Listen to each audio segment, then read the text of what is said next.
네, 돌아왔습니다.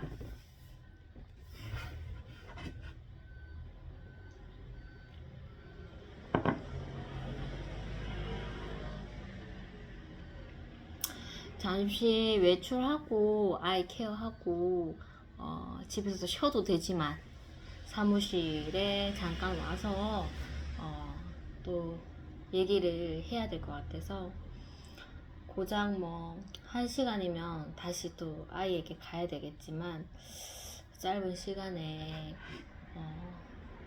잘 말해야겠죠.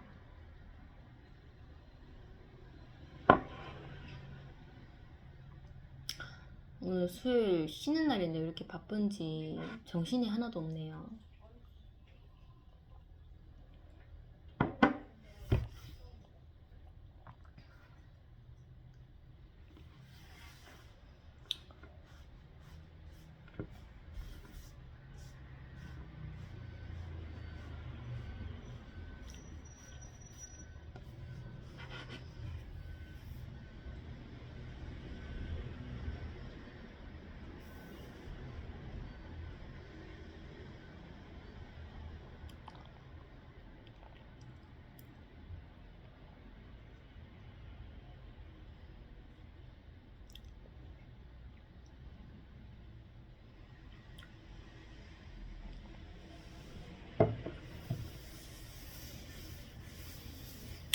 하나님께서 붙여주신 그 사람들과의 교제가 수요일날 많았죠.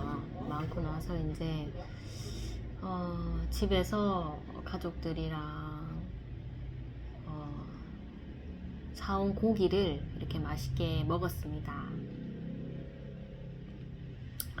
제가 고기를 먹으면서 이 가게의 주인분에 대해서 얘기를 좀 가족들에게 했는데요. 예전에는 뭐 한 번씩 가서 먹기도 하고 고기를 뭐 지나가다가 뭐 어떻게 또 얘기할 상황이 돼서 뭐 잠깐 얘기를 나눈 적도 있었고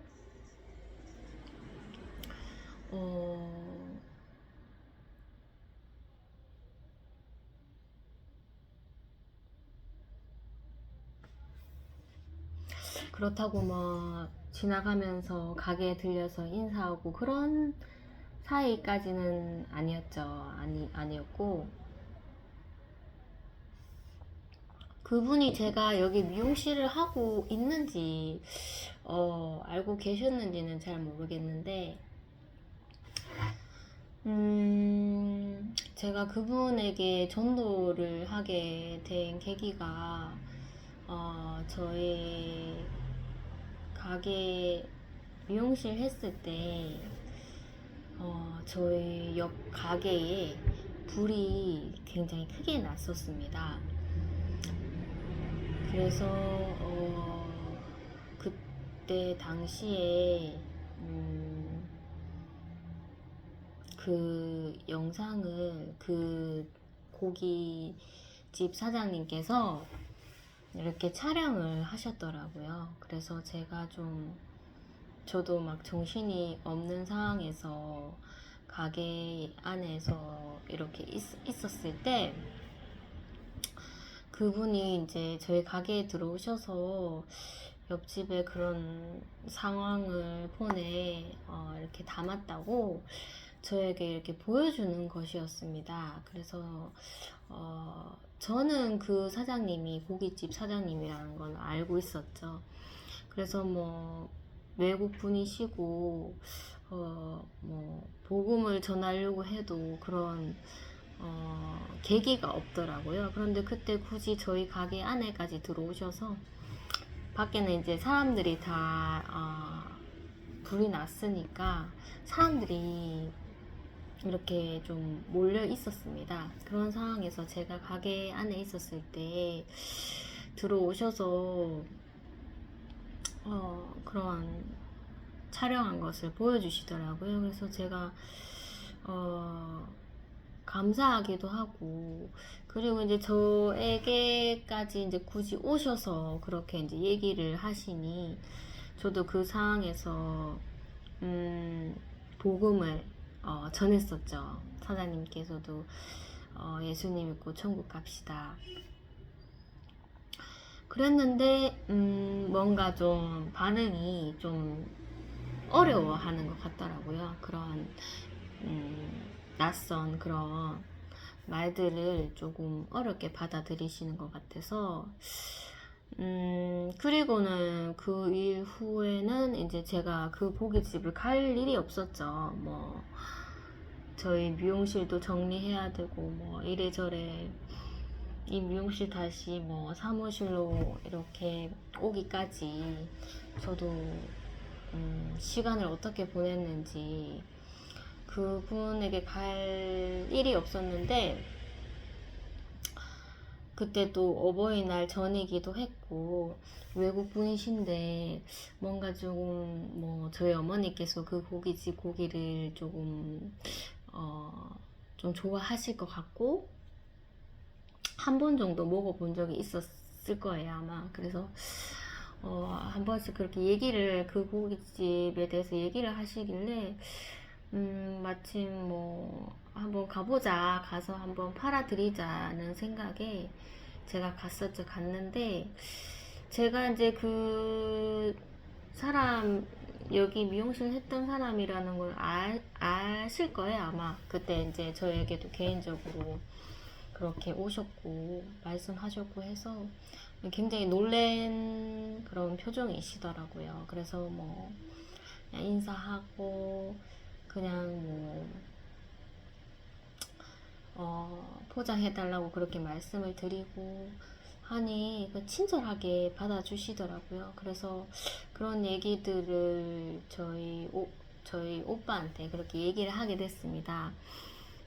조금 그때 전도를 했는데 좀 불편하게 받아들이신 것 같은데 또 한참 오랜만에 다시 가서 고기도 사고 또 뭐 인사드리니 친절하게 해주시더라 이런 얘기를 하니까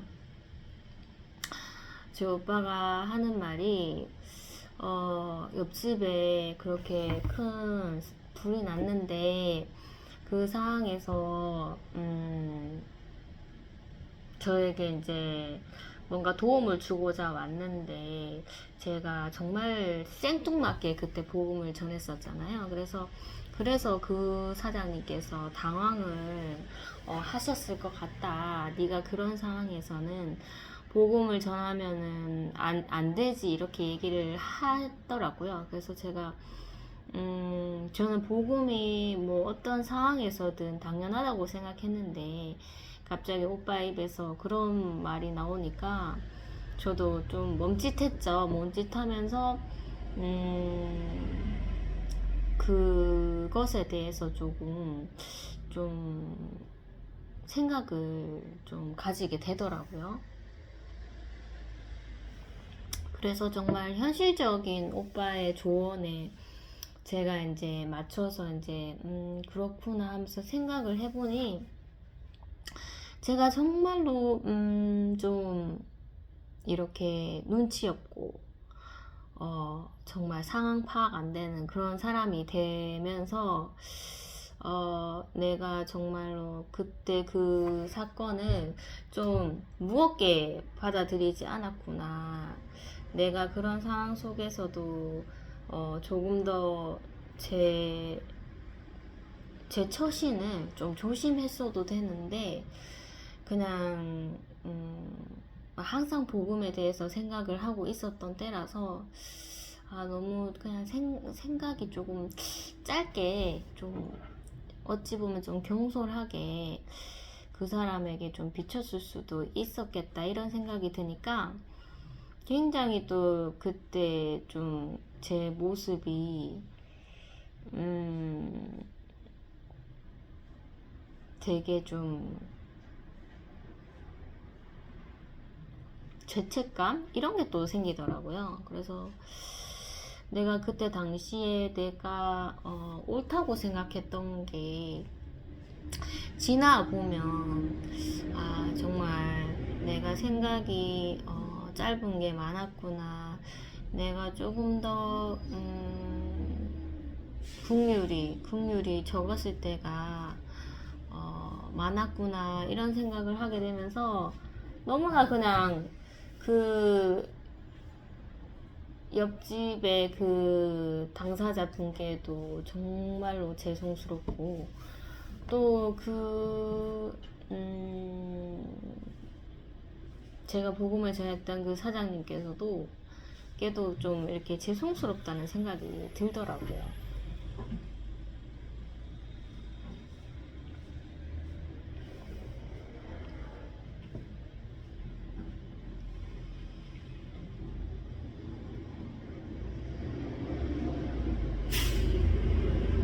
그래서 그때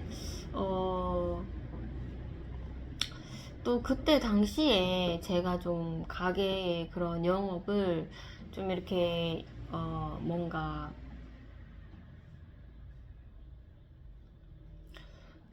저희 손님들의 그런 상황에 맞지 않게 뭐 변수도 있을 것이고 그런 상황에 맞지 않게 저의 이제 규칙대로 간다고 뭐 그렇게 좀 고집을 부렸던 그런 때가 있었습니다. 그래서 정말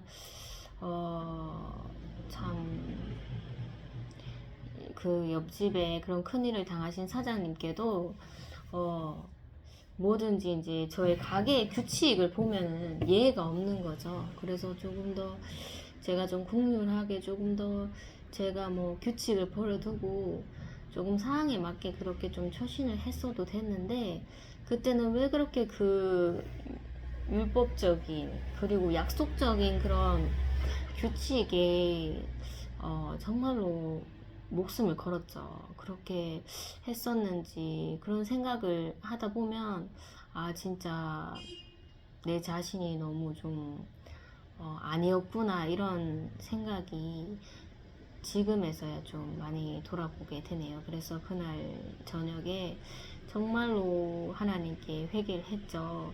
만약에 하나님이 보시기에 정말 제가 생각이 짧았고 경솔했고 그리고 뭐 그런 사람들이 어려운 상황에 처했을 때 분위기에 맞게 처신하지 않은 것이 이게 정말로 잘못된 것이라면 하나님 정말로 회개합니다. 또 깨닫게 해주세요. 그렇게 기도를 하고 나니 그 뒤부터는 이제 뭔가 마음의 죄책감이 이렇게 좀 사라지는 그런 느낌이 들었습니다.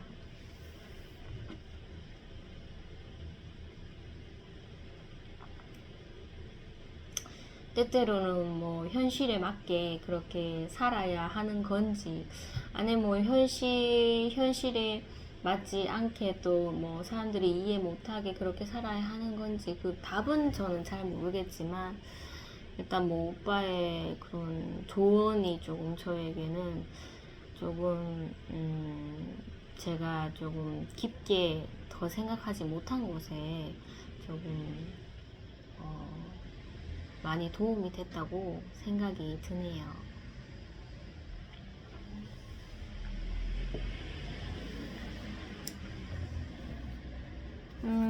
뭐 하나님께서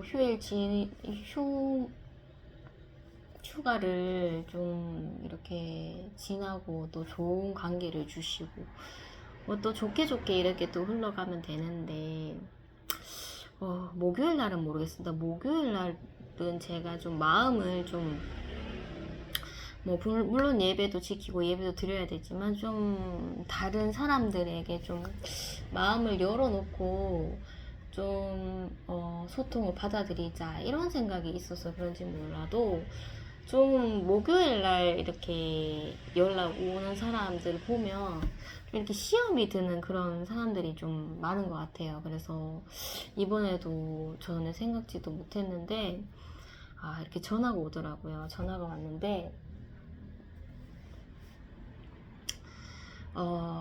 정말로 이게 정말 뭐 좋으면 정말 좋은 관계인데 정말 나쁘면 정말 나쁜 관계인 그런 친척 사촌 간의 관계입니다. 그래서 뭐 옛날에는 뭐 어렸을 때니까 그리고 뭐 친할머니 살아 계셨을 때니까 왕래하고 뭐 그 가운데서도 저희 어머니에게는 고충이 있으셨지만 예수를 믿는다는 그런 이유로서 고충이 있으셨지만 이제 나이가 먹다 보니 뭔가 친척 간에 서로가 해야 할 도리에서 이렇게 어긋나 버려서 관계가 좀 서먹서먹해지고, 그리고 뭐 이웃보다 더 못한 관계가 되더라고요. 그래서 연락을 정말 많이 끊었었는데, 그 동생이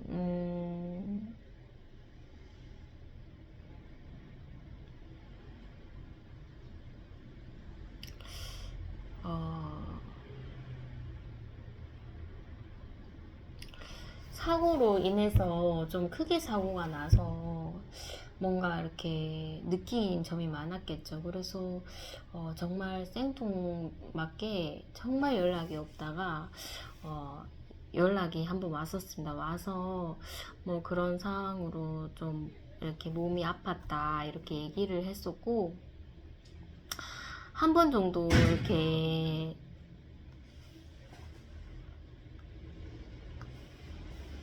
한 번 정도 만났었죠. 만나서 이렇게 얘기를 했는데 뭔가 저희 가족에 대한 그런 섭섭함이 굉장히 많더라고요. 좋은 말로 하면 섭섭함. 그래서 오고 가는 대화가 굉장히 조금 이렇게 따뜻하진 않았어요. 좀 냉소적이고, 그리고 이제 섭섭함이 너무 커버려서 좀 제가 그 자리가 좀 불편했죠. 불편해서 조금 연락을 좀 하고 지내다가 점점점 더 불편해지는 거예요. 정말 오랜만에 연락이 왔음에도 불구하고 가족에 대한 그런 친척 간에 대한 도리에 저희가 이제 만족을 시키지 못해서 저희는 뭐 항상 뭐 잘못한 입장이고 좀 입장이 그렇게 되더라고요. 그래서 뭐 지금에서라도 사과하고 잘하겠다 하면 되겠는데, 그 섭섭함이 너무 커지다 보니 정말 뭐 좀 관계를 맺으려고 해도 만날 때마다 그 섭섭함이 끝나지 않을 것 같다는 그런 생각이 드는 거예요. 그래서 제가 저라도 그 사촌을 만나서 관계를 쌓지만은 제가 정말 이렇게 저희 가족에 대한 방패가 되어주기가 너무 제 자신이 부족하더라고요. 그래서 제가 연락은 자주 오는데 제가 한번 얘기를 했죠.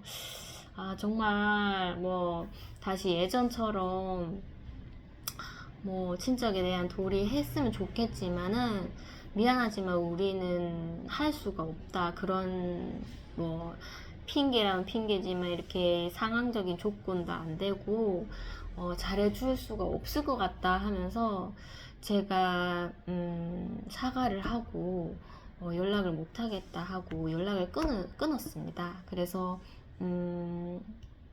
그 동생도 좀 너무 이렇게 충격을 먹더라고요. 좀 제 입장에서 사과를 좀 해주고, 그리고 앞으로 잘하면 되는 건데 못하겠다 이렇게 말을 해버리니까 뭐 반응이 뭔가 놀랬겠죠. 그런데 이제 그렇게 하고 마무리를 지었습니다. 그래서 뭐 그때도 하나님께서 부르시고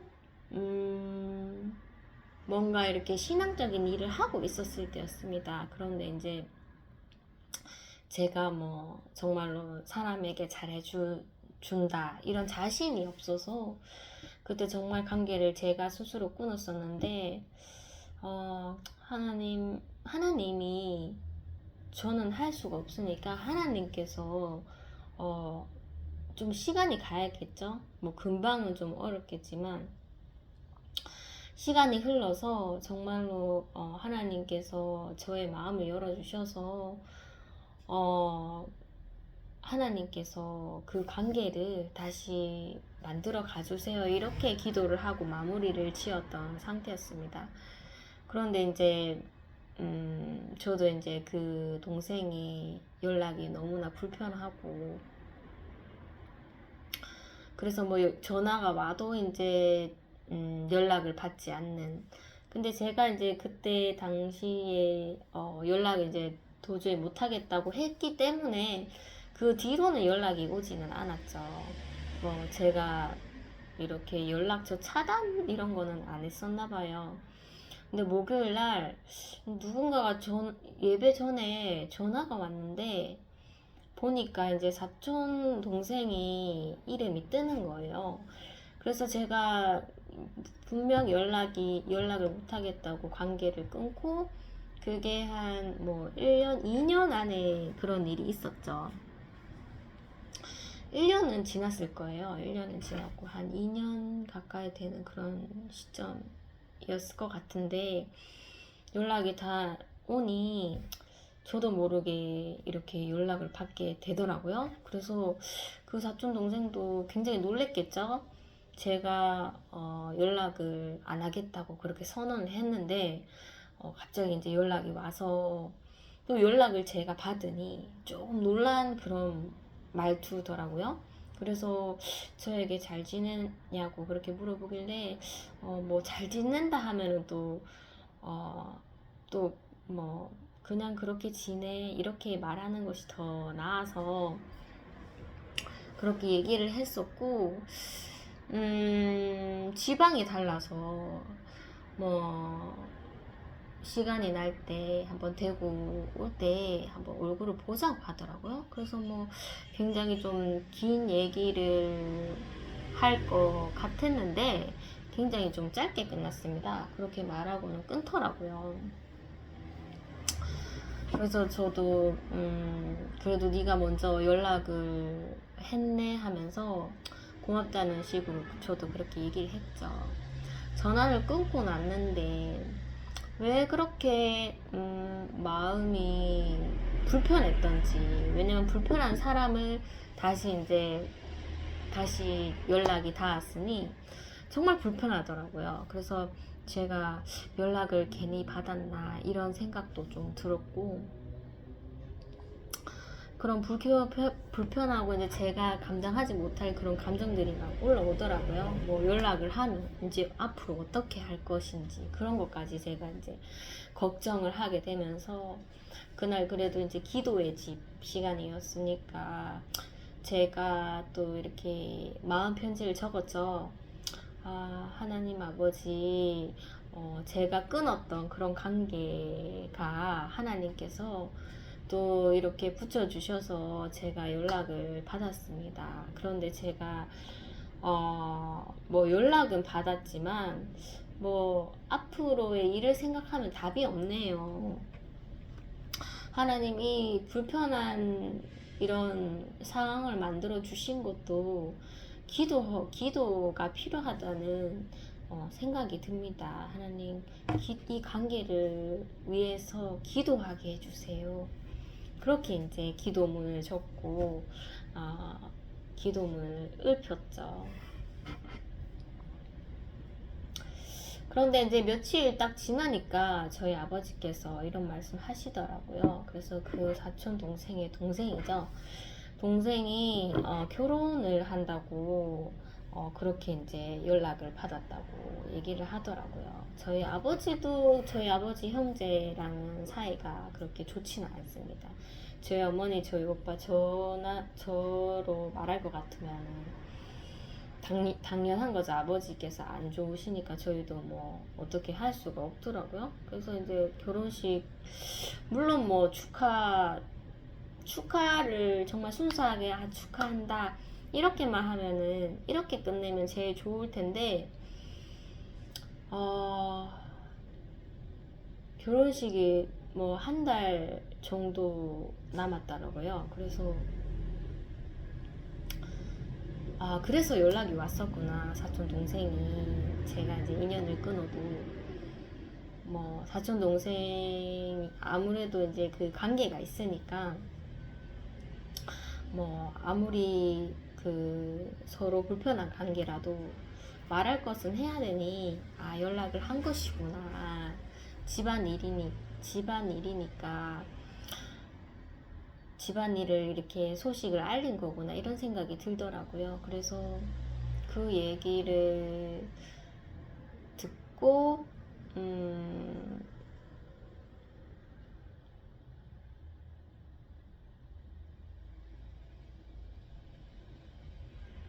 그 결혼 소식을 듣기 전까지는 저희 어머니에게 이제 연락이 왔었다고 얘기는 하지 않았습니다. 왜냐면은 저도 뭐 관계를 잘 이어나갈 그런 자신감이 없었기 때문에 그냥 침묵을 지키고 있었는데, 아버지가 이제 그런 얘기를 하시고 나서 이제 어머니에게 말씀드려야 될 것 같더라고요. 그래서 며칠 전에 연락이 왔었다 하면서, 근데 결혼 얘기는 안 하더라 이렇게 얘기를 했죠.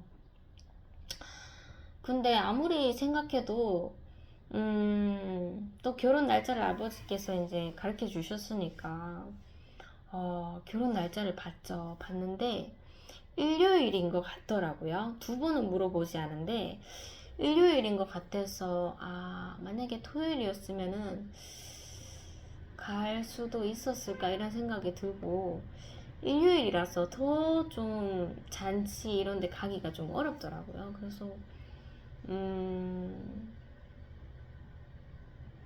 만약에 뭐 정말 그 친척과의 관계를 봐도 저희가 뭐 그냥 당당하게 갈 수도 없겠지만, 그렇다고 또 안 가도 또 좀 이런 게 좀 안 가도 불편할 것 같은 거예요. 그래서 일요일인데 일요일은 주의를 지켜야 되는데 안식을 거룩하게 지켜라고 했는데, 그렇다고 뭐 예수님께서도 뭐 안식일에 정말 뭐 유대인이 이렇게 책 잡을 만한 그런 행동을 안 한 것도 아닌데, 내가 정말 어떻게 처신을 해야 되는 것이 맞는 건지, 제 본 마음은 안식일이니까 그냥 뭐 그 불편했던 관계도 핑계 댈 수 있지만 안식일이니까 그냥 안 가는 게 맞겠다 이런 생각이 들었지만, 혹시라도 뭐 왜 안 오냐 이렇게 물어봤을 때 뭐 교회 다닌다, 교회 가야 된다 이런 식으로 말했다면, 또 거기에 대해서 막 이렇게 뭔가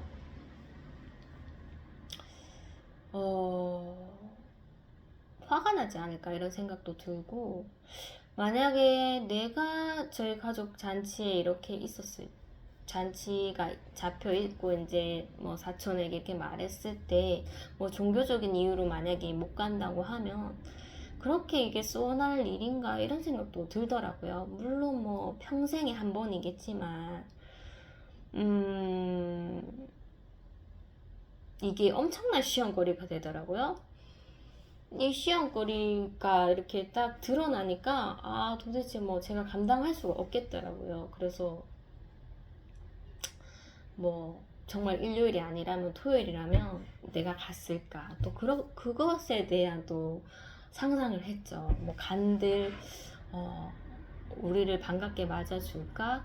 물론 뭐 거칠의 인사 정도는 하겠지만 그 시간까지 머물러 있다는 자체가 좀 불편할 것 같기도 하고, 만약에 안 간다면은 또 이게 또 평생에 또 지워지지 않는 그런 또 일이 될 것 같아서 정말 난감하더라고요. 그래서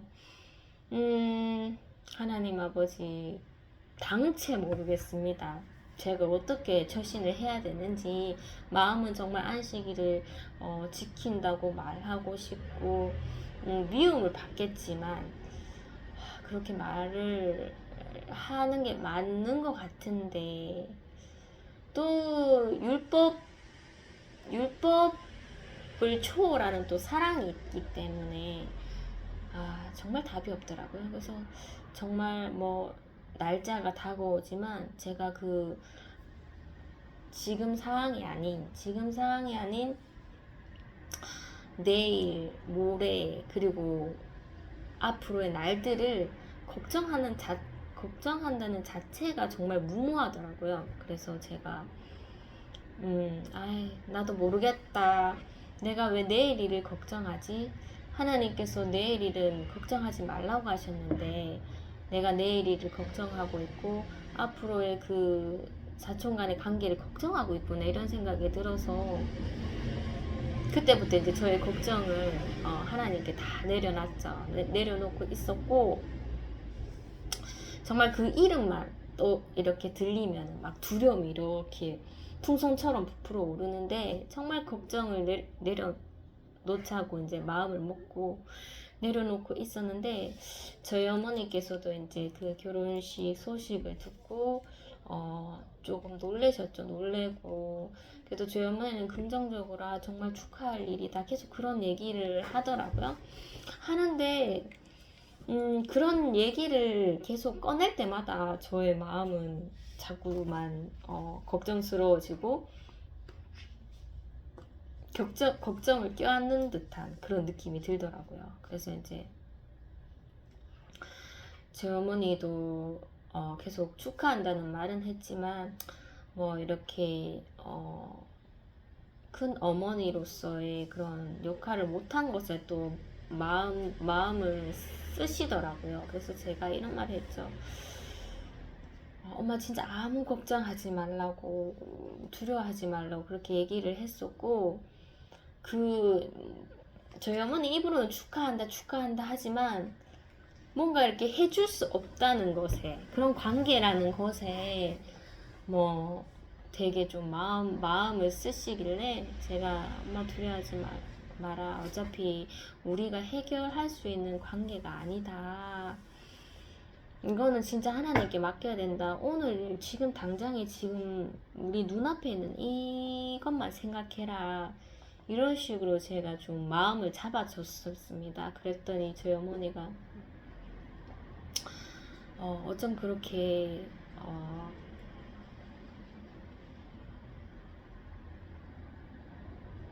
마음이 이렇게 흔들리지 않냐, 이런 식으로 얘기를 하더라고요. 저희 어머니는 이제 그 정말 고난이라면 정말 많은 고난을 예수를 믿는 이유로 인해서 많이 당하셨죠. 그래서 어머니가 이런 얘기를 하더라고요. 정말 하나님께서 주실 수 있는 고난은 다 주셔서 이제는 이게 정말 고통의 감각이 없을 정도라고 그렇게 얘기를 하시더라고요. 그래서 엄마는 감각이 없는 게 신기하다. 나는 감각이 다 살아있는데, 고통이 하나하나 정말 세세한 것까지 다 느껴지는데 그냥 내가 현실에 반응하지 않는 것 뿐이다. 어차피 현실로서는 이제 해결될 것이 하나도 없으니까 내가 내일조차 생각하는 것 자체가 부질없는 일이라는 거를 느낀다고 그렇게 어머니에게 얘기를 했고, 뭐 그래서 진짜 뭐 하루에 주어지는 하나님의 그런 관계에 대한 고난을 그냥 하루만 고민하고 끝나는 걸로, 그리고 뭐 내일 뭐 또 어떤 일이 일어날지 모르니까 하나님께서 도대체 어떻게 관계에 일을 하시는가, 그런 것만 제가 보면 되니까 걱정은 내려놔야 되겠다, 이런 생각이 들더라고요.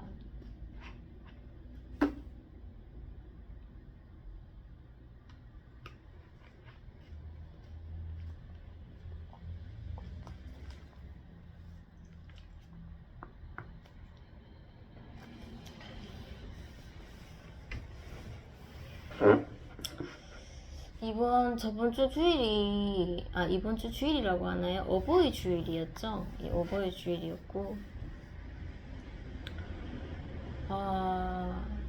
참 정말 아무 생각 없이 이렇게 예배에 참석을 했었었는데 이미 어버이날은 지났고 어버이 주일이 다가오니 그냥 크게 뭔가 이렇게 그 날짜가 지나서 그런지 뭔가 느낌이 좀 부족하더라고요. 그래서 이렇게 어머니랑 같이 일부 예배를 참여했는데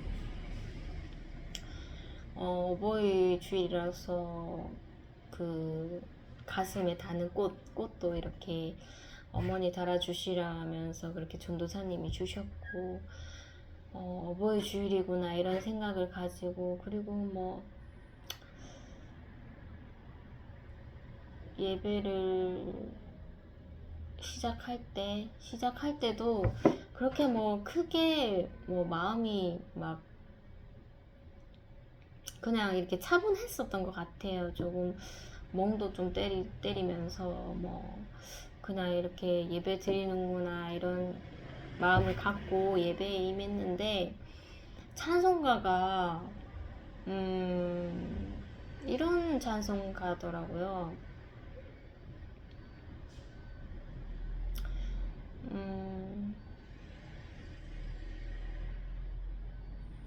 가사가 정말 정확하게 생각은 나지 않은데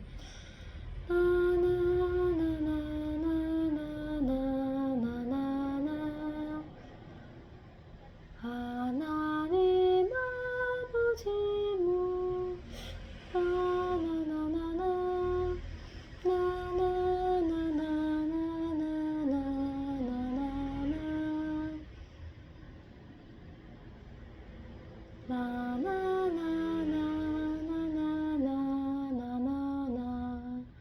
고마워라 임마누엘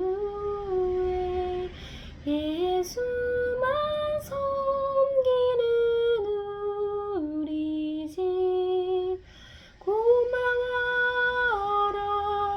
임마누엘 예 복되고 즐거운 하루하루 이런 찬송이 있잖아요. 근데 이 찬송의 가사가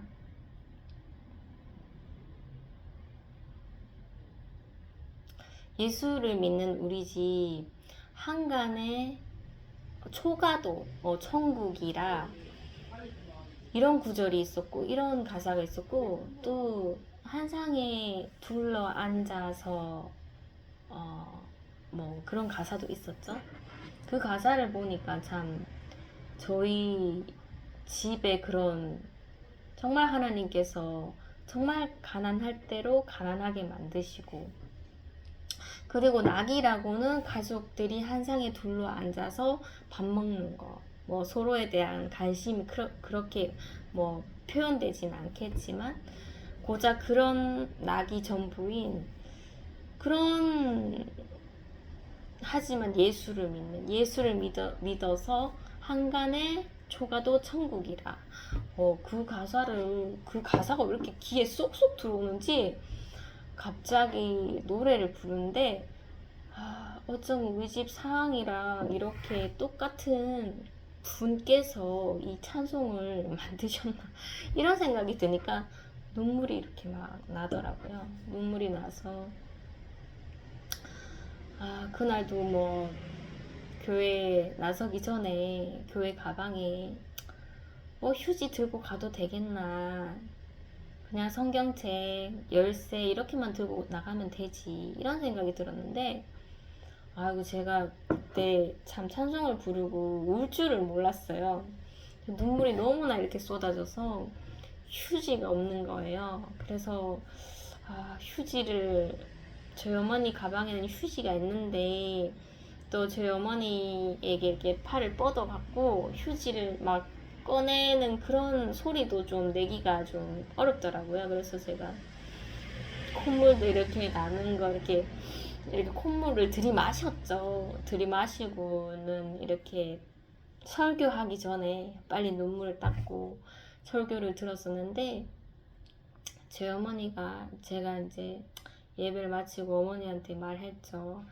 어쩜 그 찬송가의 가사가 우리 집이 상황이랑 똑같은지 눈물이 너무 나더라 이렇게 말씀을 드리니 어머니께서 안 그래도 네가 콧물을 들이마시길래 왜 그러냐 했다 이렇게 얘기를 해 주시더라고요.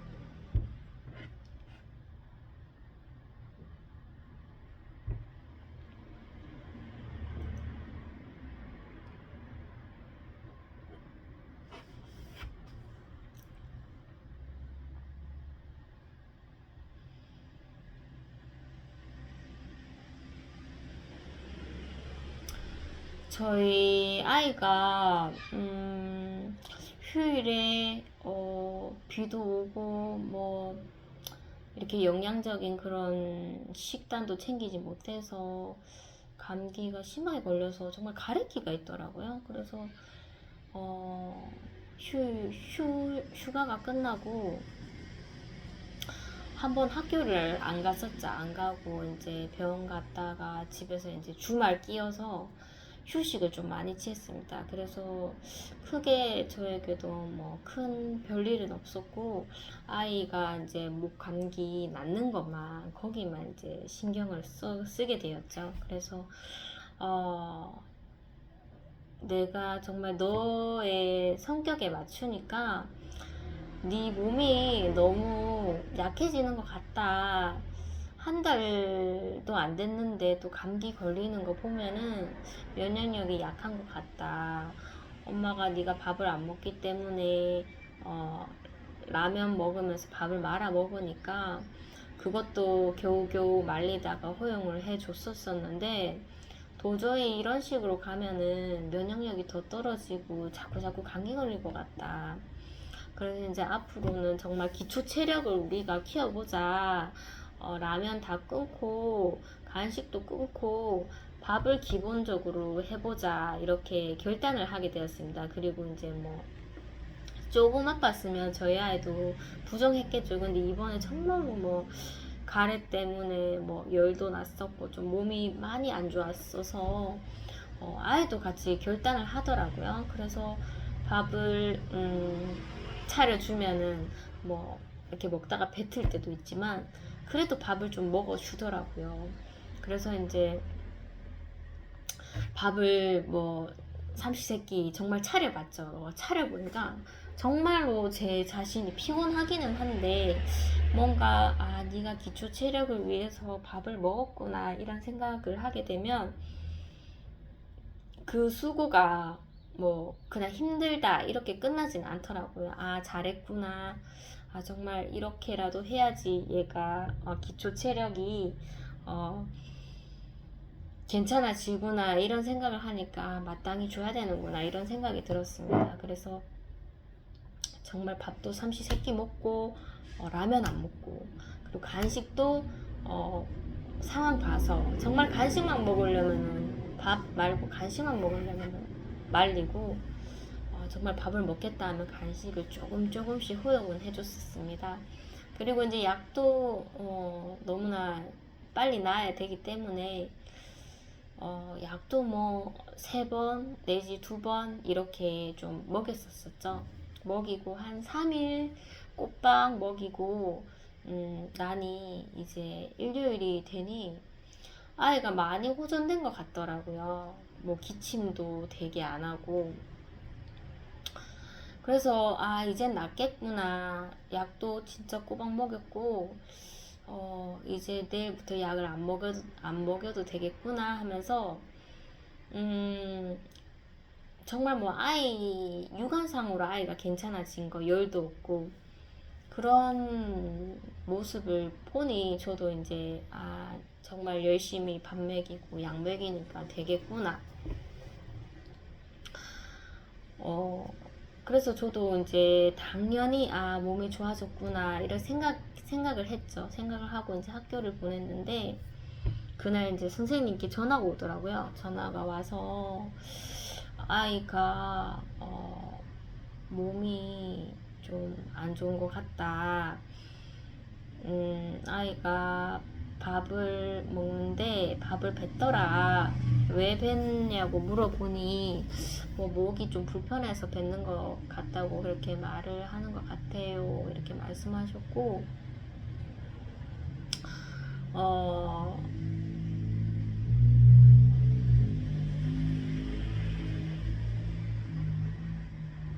그리고 뭐 너무 걱정되다 보니 선생님께서 열도 한번 재보셨다 하더라고요. 열을 재봤는데 미열이 좀 있는 것 같다.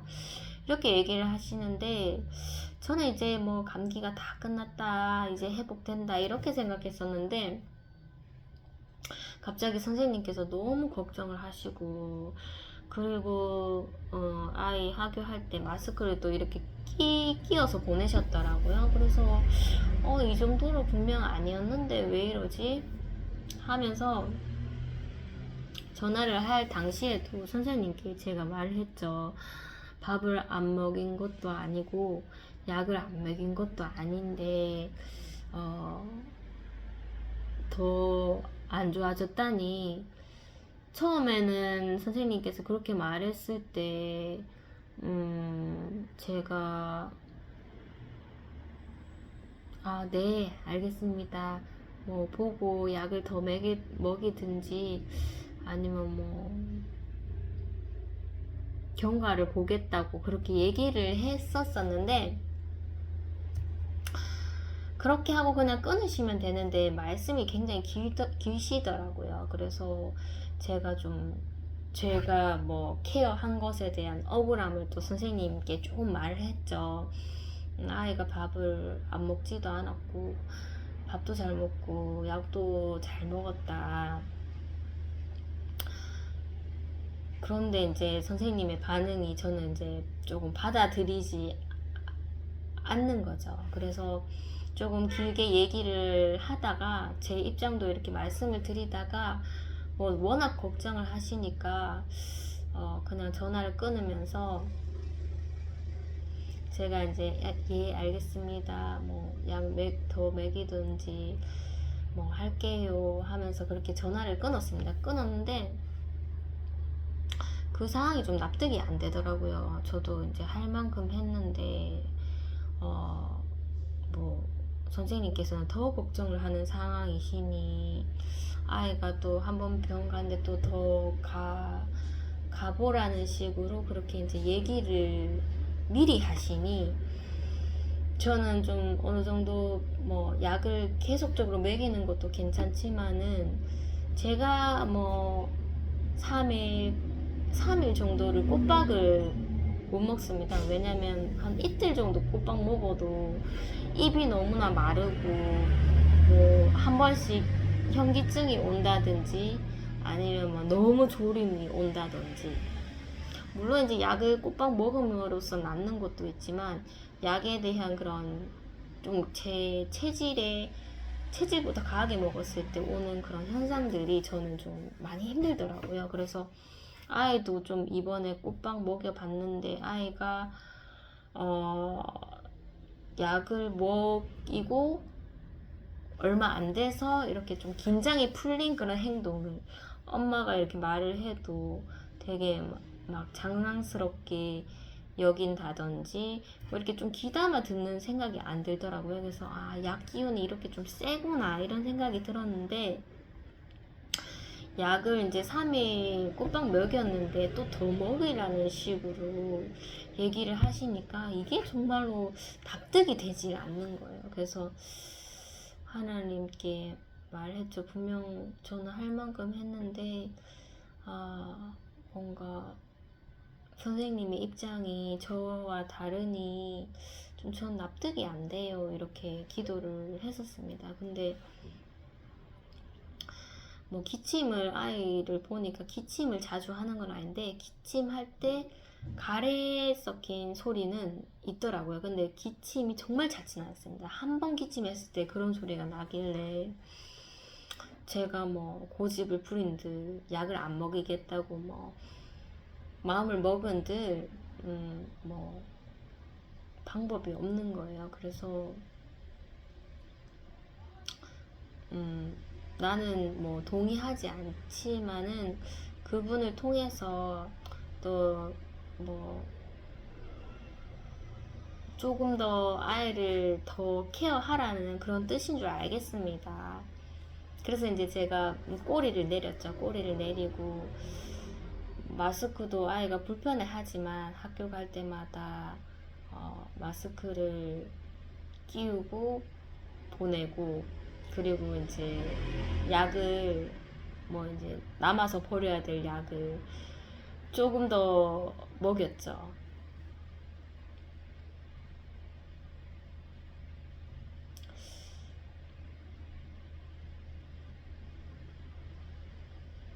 뭔가 부모로서 이렇게 아이에게 부모로서 해야 할 그런 마땅히 해야 할 것들을 하지 못했던 것을 누군가 제3자가 이렇게 얘기했을 때는 왜 그렇게 자존심이 좀 상한지 저에게도 좀 그런 자존심이 좀 있는 것 같더라고요. 그렇다고 뭐 정말 손 놓고 있었던 것도 아닌데 했는데도 결과가 안 됐을 때는 그것을 이제 받아들이는 것이 아닌 자존심만 이제 내세우면서 뭔가 이렇게 저의 기분이 되게 안 좋아지더라고요. 근데 그것도 이제 분명 나한테 불편한 말이긴 하지만 그래도 그 상대방의 말을 들으라는 거구나 이런 생각에 요즘은 그렇게 처신을 하고 있습니다.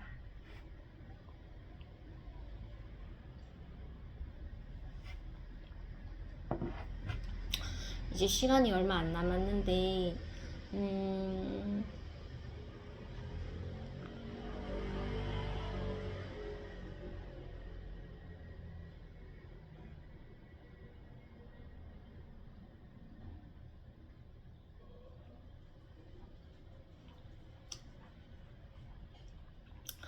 저희 센터에 제가 보는 학생 20살이죠. 20살 학생에 대해서 얘기를 좀 간단히 하고 마치려고 합니다. 시간이 진짜 1시간 다 돼가네요.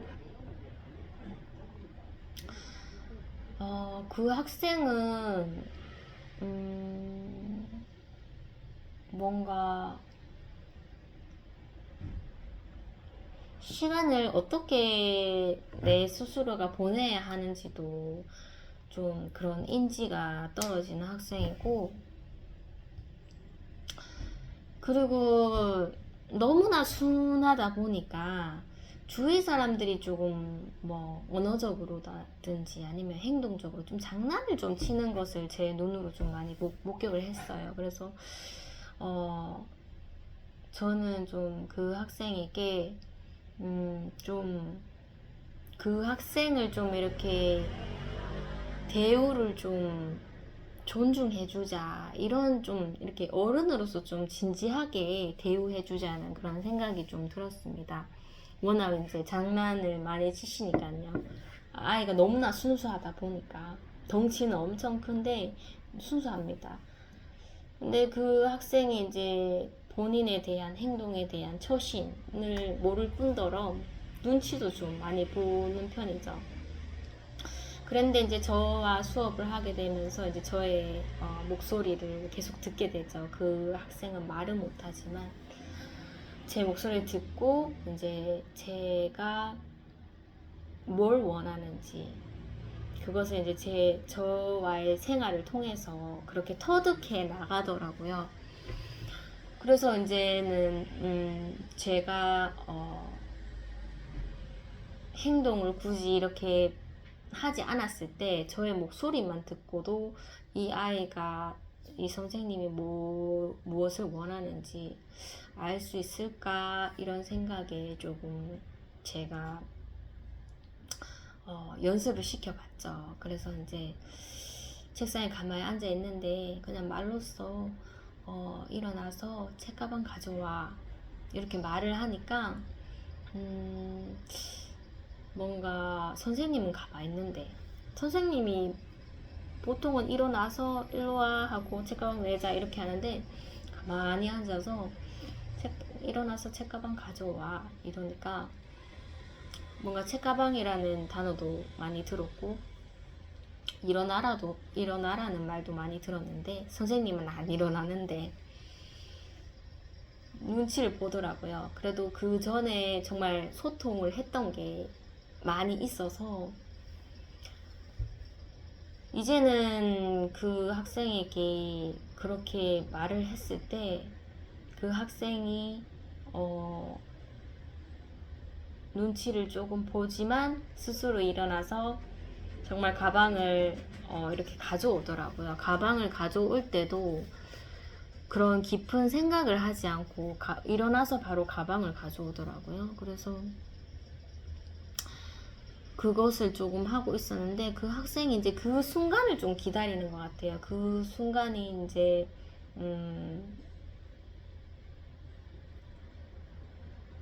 뭔가 본인이 이제 스스로 할 수 있는 순간이기 때문에 그 순간을 기다린다는 것을 이제 저도 눈치를 챘고 이번에도 제가 말을 했어요. 분명 이런 시간이 또 올 것 같은데 그런 시간이 왔을 때 일어나서 가방 가져와 하니까 이제는 정말 눈치도 보지 않고 당당하게 일어나서 가방을 이렇게 가져오더라고요. 가져왔는데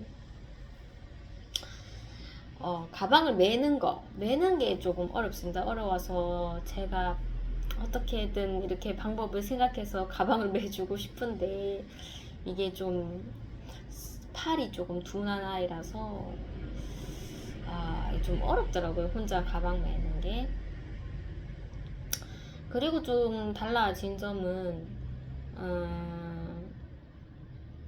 이제는 제가 이렇게 뭔가 대답에 대한 질문을 했을 때 네 라고 하지는 않지만 이렇게 하지만 정말 즉각적으로 이렇게 좀 대답에 대한 반응은 예전에는 전혀 없었는데 이제는 그렇게 대답을 하는 횟수가 더 늘었고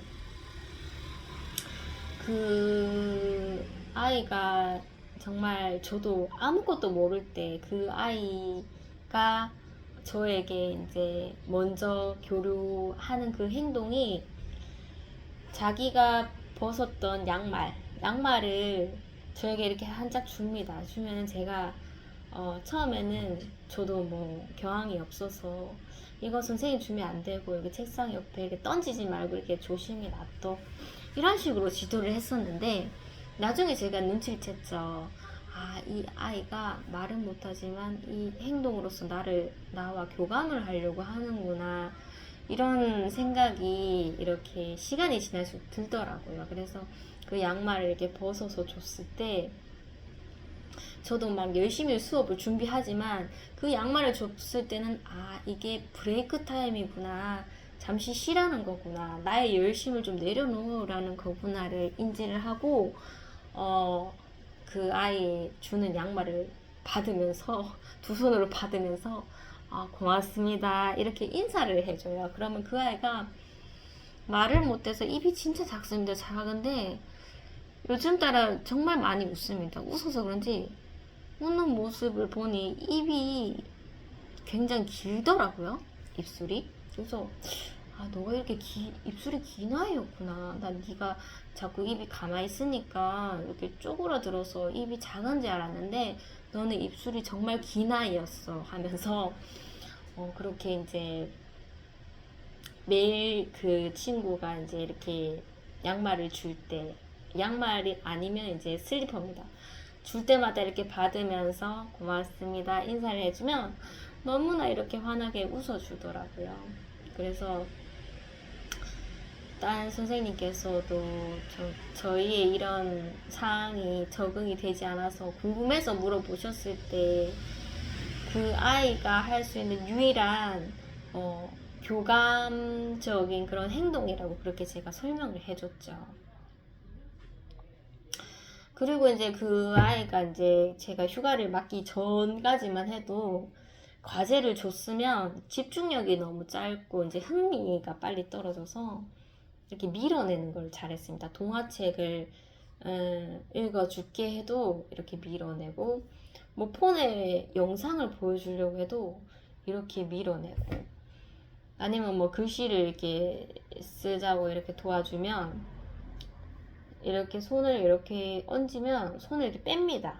빼는 그런 정말 집중력이 짧고 그리고 의욕도 없고 그런 아이였는데, 이번에는 과제를 줬을 때 밀어낼 타이밍인데 그 친구가 이렇게 가만히 뭔가 이렇게 반응은 있는데 이렇게 자기 행동을 멈추더라고요. 그래서 이제 네가 밀어내지 않구나, 이것을 제가 느꼈고 고맙다면서 그렇게 얘기를 했죠.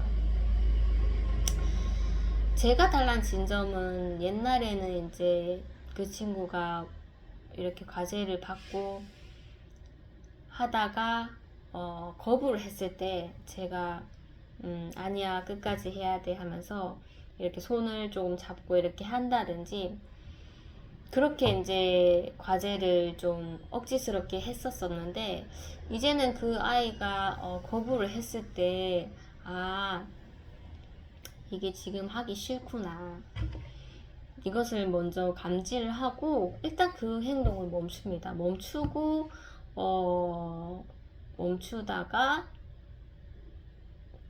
조금 한숨을 쉬고 좀 숨을 고르고 다시 그 과제를 한다든지, 아니면 정말 이 과제에 흥미가 다 떨어졌다, 이런 느낌이 오면 그냥 그 과제를 아예 덮는 거죠. 덮고 다른 과제로 대처를 하고. 그래서 이제 그 아이의 거부하는 것을 그냥 선생님이라고 무시하지 말고, 이 거부하는 것을 어떻게 조금 아이가 기분 안 나쁘게 내가 처신을 하면 좋을까, 이런 것을 조금 고민을 하고 있고,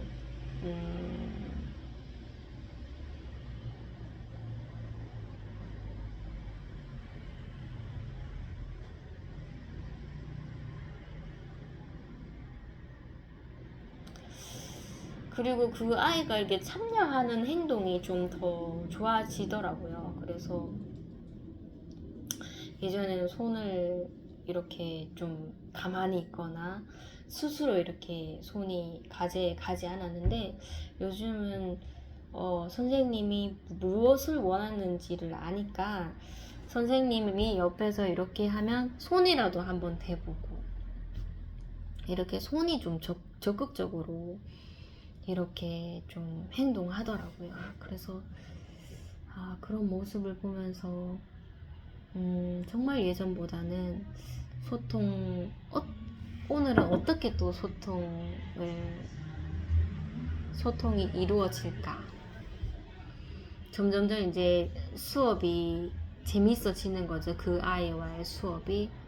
이게 과목이 필요 없는 게 아니라, 이 과목이 분명 그 아이의 수업을 위해서 필요하지만, 이 과목을 이렇게 주사위를 던지면 그 사항을 이끌어 가시는 것은 하나님이다, 이런 생각이 들어서 저도 너무 그 수업에 완벽함을 따라가지 않고, 내가 수업을 준비를 잘 못할 수도 있구나. 왜냐면 지금 제가 1년이 안 된 상황이고 거의 뭐 반년이 다 돼가지만, 그래도 저 자신도 이런 뭐 선생님이라는 그런 직업에 제가 어떻게 이제 하는 것인지 배워가는 과정이구나, 이런 생각이 들고, 그리고 수업을 정말 뭐 제 나름대로 최선을 다해서 준비를 하지만, 뭐 시간이 안 받쳐졌을 때, 상황이 안 받쳐졌을 때 완벽하게 준비 못해도 괜찮다, 뭐 그 수업 시간에 뭐 선생님의 어설픈 그 준비가 있더라도 그런 것까지 뭐 아이에게 비치는 게 나쁘지 않겠다. 저도 선생님으로서 만들어지는 과정이니까, 그래서 조금 많이 여유를 가지게 되고, 그리고 완벽하게 뭐 가려고 했던 이 수업이 때로는 진행이 안 될 수도 있구나, 그런 여지를 조금 먹으면서 저도 하루하루 좀 배워가고 있습니다. 이제 시간이 정말 많이 흘렀는데요. 그냥 뭐 한 가지 간단한 얘기만 하고 마치겠습니다. 저희 어머니께서 저희 아들에게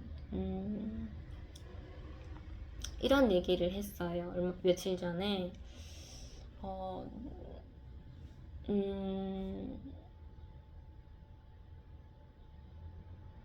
지금은 뭐 저희 아들이 뭐 다른 아이에 비해서 뭐 나이에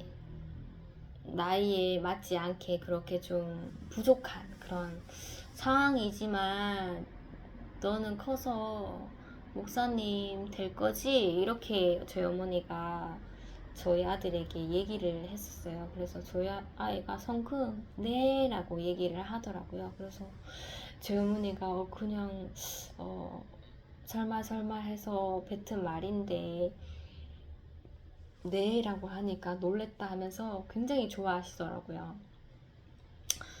그래서 제가 그 말을 듣고 있었었는데 며칠이 지나서 저희 어머니가 또 그 말을 한 번 더 하시더라고요. 너는 커서 목사님이 될 거지 하면서 가수가 될래, 약간의 그런 뭐 음악을 좋아하니까 가수가 될래, 목사님이 될래, 모델이 될래, 이렇게 세 가지를 이렇게 아이에게 던져주더라고요. 그래서 저희 아이가 처음에는 목사님이라고 했는데 이 질문을 들으니 질문이 한 가지의 질문이 아니잖아요. 세 명의 그런 직업이 있는데 뭔가 한 가지만 말하기가 좀 아쉽다는 생각이 들었겠죠. 그래서 처음에는 목사님 이러다가 생각을 달리 했는지 갑사님이 하고 싶어요 이렇게 얘기를 하더라고요. 그래서 제가 듣고 갑사님은 뭐니? 이렇게 의문이 들었는데 가수 플러스 이제 목사님을 이제 같이 말을 하다 보니 갑사님이 돼버린 거예요. 그래서 갑사님 좋다 하면서 가수인데 목사님도 계시다고, 뭐 제가 아는 분이라고는 한웅재 목사님이시지만, 그런데 제가 이런 얘기를 했죠. 목사님이 되는 거는 쉬운 게 아니야. 너 목사님이 안 됐으면 좋겠어. 목사님은 일단 돈에 대한 유혹도 크고, 그리고 이제 성도, 여자에 대한 유혹도 크다. 그리고 제가 지금 대형교회에서 보는 목사님이 분명 뭐 진리를 정말 굳건히 지키려고 하고 있지만 때로는 상황적으로, 그 다음에 사람들의 시선에 의해서 세속적인 것에 조금 물들어야 할 때도 온다. 그럴 때는 정말 목사로서의 입장도 난감할 때도 있고, 정말 일거수일투족을 다 모든 성도가 그렇게 바라보는 그 정말 사명이 정말 어려울 것 같다, 이런 말을 좀 해줬죠. 그래서 저 아이가 처음엔 목사님이라고 될 거라고 하더니 이제는 갑사님이 되고 싶다고 얘기를 하더라고요.